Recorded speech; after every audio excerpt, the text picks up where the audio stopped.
It's a kaleidoscope of colors. Harvest is certainly underway. Halloween is now here, and we're spending it at the pumpkin patch.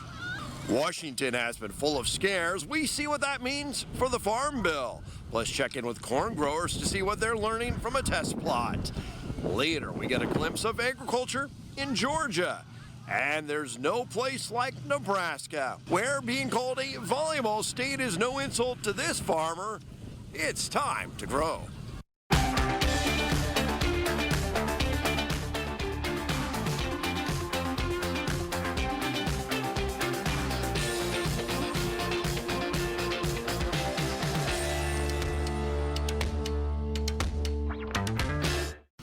Gridlock in D.C. threatens programs vital to the nation's heartland. Case in point, the Farm Bill. The drought he's battled is unpredictable, but when it comes to Washington gridlock, Brandon Honeycutt saw that disaster coming. It's kind of par for the course on the Farm Bill. The massive package affects farmers as well as consumers, and Honeycutt says it would be nice to plan for next year with some certainty. It would be nice to get this thing done just so we can get it behind us. Congressman Adrian Smith says it's time to get to work with a new Speaker of the House. He's a stand-up guy that I think has a great ability to bring people together. Smith says support for Israel is a top priority, and then there's a host of funding bills and the Farm Bill. Groups like Nebraska Farm Bureau have been vocal that crop insurance needs to be protected without being tied to climate programs. If there's no new Farm Bill soon, some provisions would revert back to World War II era policies, forcing the government to buy milk far above the market rate. Smith says if they don't get a new Farm Bill, they could extend the current one. If necessary, we can get an extension passed. I hope we won't need to do that, but time will tell. Brandon Honeycutt just wrapped up a term on the National Corn Board, where it's been hard to get traction on the issues important to agriculture. And obviously the issues with both Israel and Ukraine and trying to figure what needs to be done there. But, every day out on the farm, we have to make decisions, and these are challenging decisions we have to make as well. Passing the next Farm Bill was the key message as Nebraska Farm Bureau's Young Farmers and Ranchers Committee members visited Washington. Jill England from Hall County says a strong safety net is essential and should not be tied to climate-focused practices. The consequences of California's Prop 12 also commanded attention. Jaden Melnick of Adams County says one state should not be able to dictate production standards for others. Finally, a major concern, labeling for pesticides, an issue the EPA is dealing with. We're visiting now with Mike Bergen from the Hamilton County Corn Growers. You guys put in a plot, try to see some different varieties, how they perform out in the field. Yeah, every year we put in a test plot for Hamilton County Corn Growers. I think we have 9 companies this year represented, with most of them have 2 hybrids each. And we go from about 109-day corn to 117-day corn and see how they do, and those results get run through UNL Extension, and so it's really an unbiased plot with good research information. Yeah, do you see some value just seeing how they all are in the same conditions, and then maybe you learn something from that, and maybe helps you make some decisions down the road? Yeah, I think guys like to see the companies that they work with and how they stack up against other companies, and the other thing that we really try to do is move this thing around from area to area. So this year we're down by Giltner, just east of Giltner, Nebraska, and next year we'll probably be back in the Aurora area. But we've been north of Hampton, and just so we move it around through the county. And as you mentioned, Steve Melvin from Nebraska Extension, he's here to kind of help you. I'm sure you collect some information to to try to score everybody against each other. Yeah, we're very fortunate to have Steve on our local board, and he really is a good sounding board for us, and be able to run those numbers, and even at planting time he randomizes the plot for us, and so we really appreciate the partnership with UNL Extension. Of course, we visited a couple of times this summer. Probably the story of the year around here, unfortunately, has been the weather, and just haven't caught a lot of rain. Yeah, Hamilton County, D4 most of the summer, finished out that way, still dry. I think the yields throughout the county have reflected that. We're very fortunate to be sitting on top of Very good water with the Ogallala Aquifer, but I think overall beans were a big disappointment. Corn's been holding in there. I know on our farm, dryland corners or pivot corners were a solid 0. There wasn't 5, there wasn't 10, there wasn't 30, it was 0. So it's been a tough year, but we're going to hope for some moisture this winter and look forward to 2024. That's all you can do. Mike, appreciate you visiting with us. Thanks, Steve. Husker scientists receive a $19 million grant to address global food challenges. The Doherty Water for Food Institute receiving funding to coordinate a global network to spread sustainable irrigation and farming practices to small farmers in developing countries. Population projections show 8 billion people now will become 10 billion by 2050. Food production will need to increase. The Water for Food Institute will lead a team helping small farmers, helping them manage water to enable food security, also making and maintaining irrigation equipment while also addressing public health and climate. Nepal, Ethiopia, Rwanda, Ghana, Honduras, and Guatemala are countries of specific focus.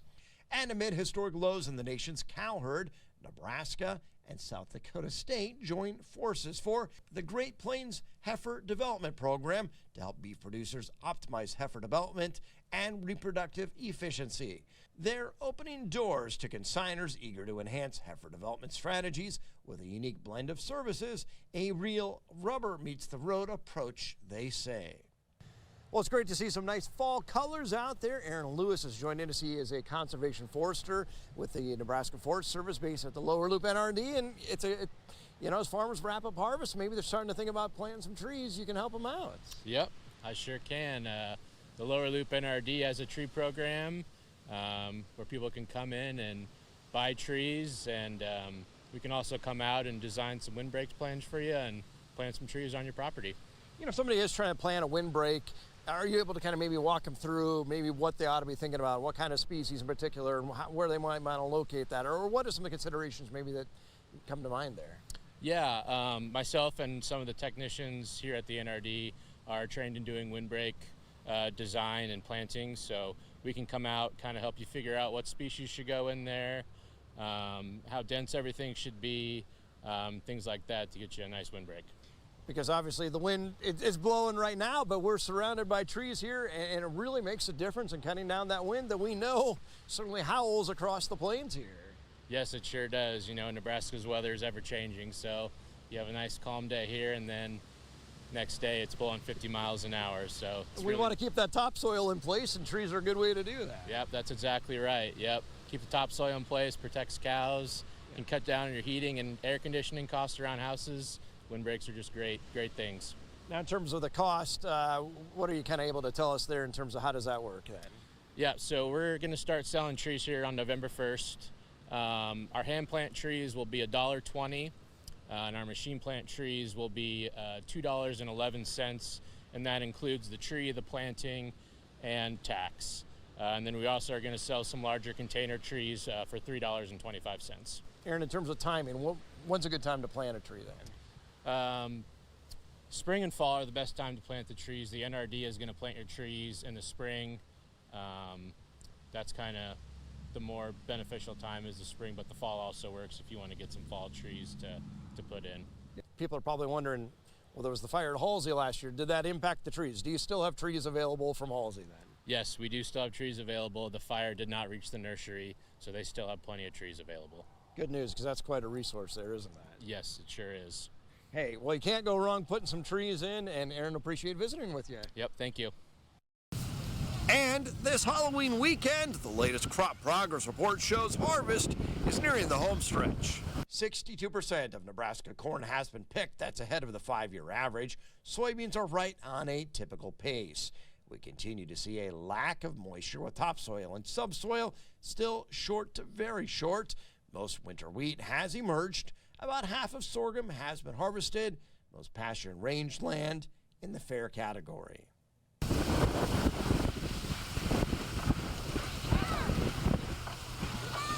From pumpkins to pecans, we head to Georgia to see the diverse view of American agriculture next. And later, being called a volleyball state is no insult to this farmer. Stay with us.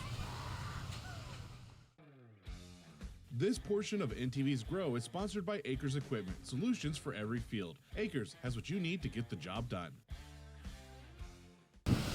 American agriculture is diverse, and this week we turn to our friends in Georgia for a look at a situation they've been dealing with that could affect consumers. Hurricane Idalia long gone, but will impact prices due to the damage to orchards. Greg Lloyd has the story. This is just some of the debris that we've cleaned up. This is primarily some of the small limbs. This is one of several piles that we have on the farm here. But you know, there's a good many nuts that's going to be in this pile too, that are no longer going to be able to be used. Even though Idalia damaged his family's Telfair County pecan orchard, Brian Walker is not counting his losses, but rather his blessings. It could have been a lot worse. I do feel like I personally dodged a bullet. You know, I definitely had some loss, but I really feel for my friends down, you know, south in, you know, around Valdosta. A lot of big farms down there, and I know they have just, you know, took a huge hit, and some that may not ever recover. Walker estimates wind speeds up to 40 miles per hour from Idalia bear down on his orchard.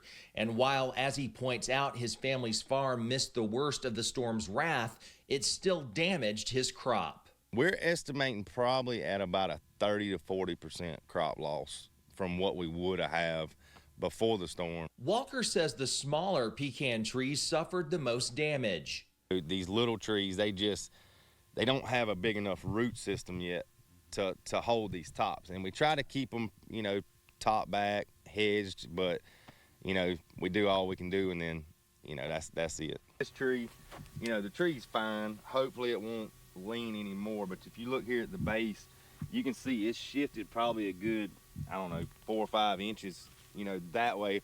Of course, all the winds were coming from the northwest, you know, coming across here, and that, you know, that's very minor damage. But the Walker's larger trees also took a hit. See, that's some of the damage from the storm, and it's pretty widespread throughout the orchard. So I just cracked these open that were on the ground, and you can see that they were almost, you know, done filling out right before we lost them. So that's what we deal with. When they're in this stage, that's the heaviest they are. They're still green. They hadn't started drying down yet. UGA Ag and Natural Resources agent Colby Royal says he's heard from many growers who also suffered storm loss. When Idalia came through, we have an estimated loss of 35% around the county.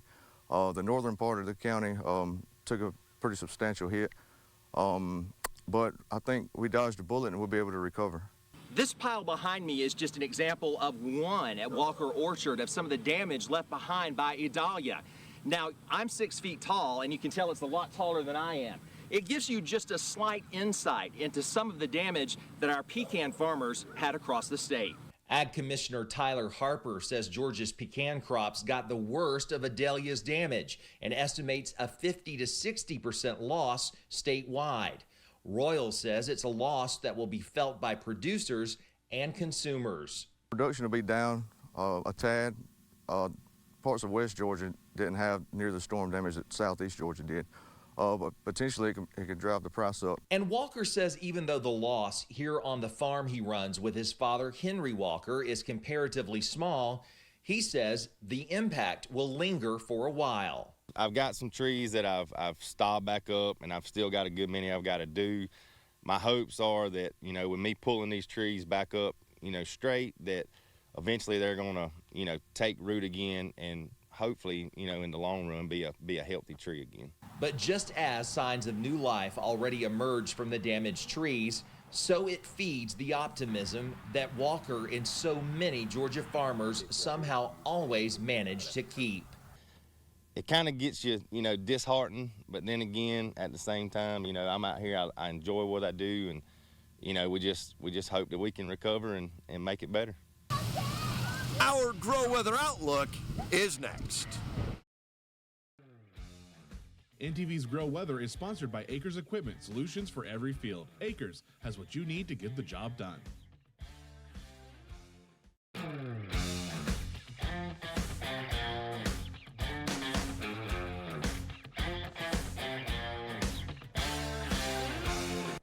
Well, the drought monitor that was released earlier this past week on Thursday morning, of course, still indicating very dry conditions, particularly across central and eastern parts of Kansas, central and eastern parts of Nebraska. Get a closer look here at the latest numbers that we have. Some slight deteriorations from the last week, mainly across the state of Kansas. No drought now stands at roughly 15.75%. Abnormally dry, about 84.25% there. Both of those roughly 0.75% reduction from last week. Moderate drought now stands at roughly 68.25%. Severe drought, about 50.5% compared to last week. Both of those slight reductions from last week. Extreme and exceptional categories, those have stayed the same, roughly 20.5% and 1.65% respectively. Still the driest areas across parts of east and southeastern parts of the state. Moving up to Nebraska now, where no drought stands at roughly 38.75%. Abnormally dry, roughly 61.25% there, roughly a 0.5% reduction from last week, unfortunately. But the rest of these categories roughly the same compared to last week. Moderate drought still at roughly 32.5%. Severe drought roughly 22%. Extreme drought still stands at 11%. And the exceptional drought still 4.65% roughly across eastern parts of Nebraska. Looking ahead to the month of November now, that begins on Wednesday, expecting slightly above average temperatures for most of the state of Kansas, parts of southern Nebraska, southwest parts of the Panhandle as well. Otherwise, looking like average temperatures for the northeastern sliver of Kansas and the rest of Nebraska. Precipitation outlook for the month of November, pretty average for both all of Kansas and Nebraska. A 3-month outlook here for next month, December as well as January, indicating slightly above average temperatures for, say, parts of northeastern Kansas, most of Nebraska, as well excluding the southwestern part of the state. Otherwise, average temperatures are expected for the rest of Kansas and Nebraska there. And precipitation totals for the next 3 months or so, roughly, well, slightly above average precipitation totals for most of Kansas. Otherwise, the rest of Kansas and really all of Nebraska expecting average precipitation totals for the next 3 months. Your Grow Almanac for the week. Normally you'll see a high right around 58. Normal low sits right around 34. This week ahead, slightly below that mark, although it will be much colder for the start of the week compared to later in the week. Week ahead average high roughly 50. Week ahead average low about 24. The Grow week ahead. Looking at temperatures starting the week off on the colder side in the 40s for Monday. Tuesday temperatures, of course it's Halloween, dress warm if you're going trick-or-treating. 35 for a high, may have some record lows to start the week off. Temperatures do warm up after that though, thankfully in the 50s, both Wednesday and Thursday, at least right now. A warmer end to the week, although next weekend might be tracking potentially our next system. Of course, with some snow in the forecast this past weekend, when the first snow remains on the ground for some time in places not exposed to the sun, may expect a hard winter. That is your Grow proverb for the week. I guess we'll find out later this week whether or not that holds true. That is a look at this week's Grow Report. Stay tuned next week when once again it will be time to grow. Husking corn and cheering on the Cornhuskers. We meet a farmer with a viral volleyball moment next. Ag Outlook on NTV's Grow is driven by Cornhusker Toyota Honda, home of the Toyota Tacoma and Tundra trucks, and Nebraska's only dual Toyota Honda dealer. Volleyball and agriculture intersect with a moment that shows there's no place like Nebraska. Get the actual, legitimate uses of the iPad. His work measured in acres, not hours. Zach Honeycutt gets screen time along with windshield time during harvest. Yeah, the iPad with the internet connection is a real life insanity saver. Not just checking yields, but scores. Husking corn and watching the Cornhuskers. His volleyball connections began as a student assistant in high school for a coach whose daughter went on to play for Nebraska. Now a girl dad himself, his daughter plays the sport, and he made sure the entire family was there for the record-setting volleyball day.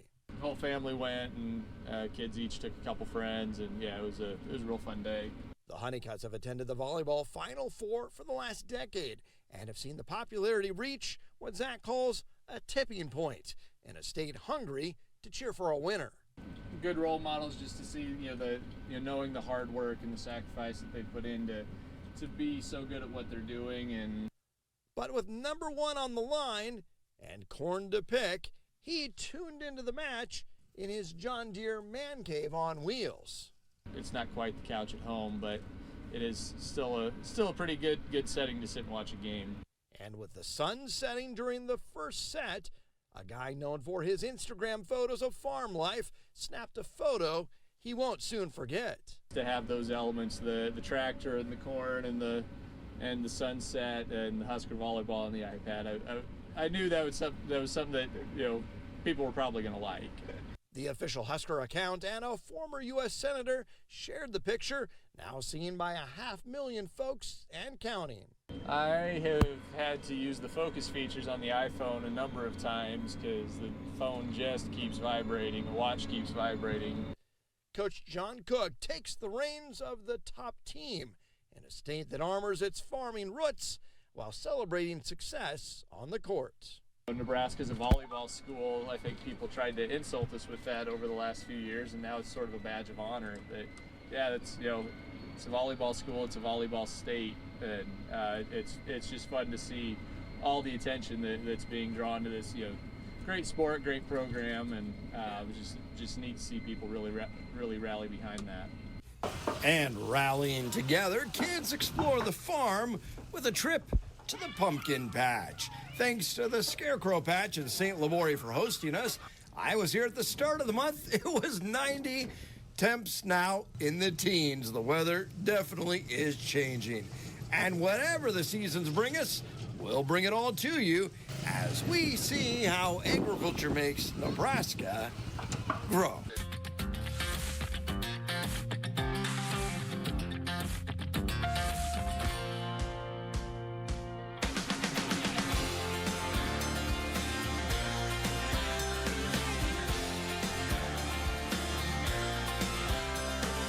NTV's Grow is brought to you by Aurora Cooperative. Tougher together, Aurora and you.